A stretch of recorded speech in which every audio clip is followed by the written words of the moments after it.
Alors, qu'est-ce que c'est que la RSE? Est-ce que c'était une mode? Alors, en fait, dans les années 90, Wall Street disait que c'était une mode.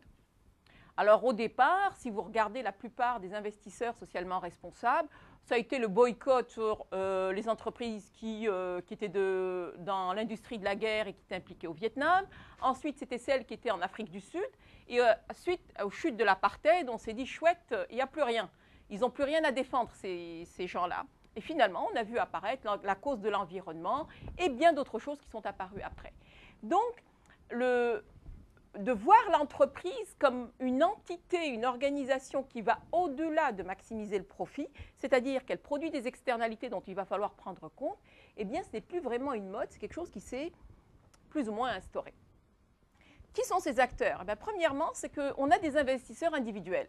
On en a même qui sont spécialisés. Tout à l'heure, André parlait d'activisme actionnarial. Aux États-Unis, il y a une dame, j'ai oublié son nom là j'essaie de le retrouver depuis tout à l'heure, qui est une spécialiste des positions, des résolutions aux assemblées des actionnaires contre différentes choses. Alors l'implication en Birmanie, le travail des enfants, sur le droit, etc., etc.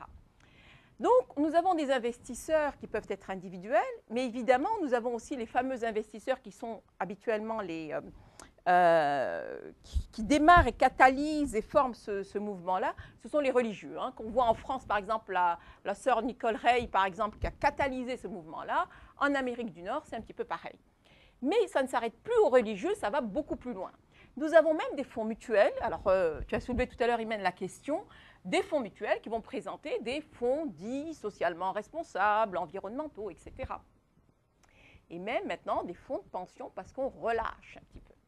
Nous avons aussi, c'est un petit peu embêtant, des clients qui ne veulent plus acheter des pulls faits n'importe comment. On a des clients qui ne veulent plus acheter des entités qui sont plutôt pro-commerce équitable, etc. Ça, c'est un petit peu embêtant. On a des associations, des ONG qui vont lutter pour ce genre. Mais qui sont ces gens-là? Eh bien, une grande partie, j'exagère quand je dis une grande partie, mais certains d'entre eux sont nos propres étudiants. Ils sont à l'université, ils sont passés par l'université. Alors l'idée, c'est de voir ces étudiants-là, qui seront de potentiels investisseurs, gestionnaires de portefeuille, etc., comment est-ce qu'on les forme? Comment on leur transmet cette fameuse connaissance?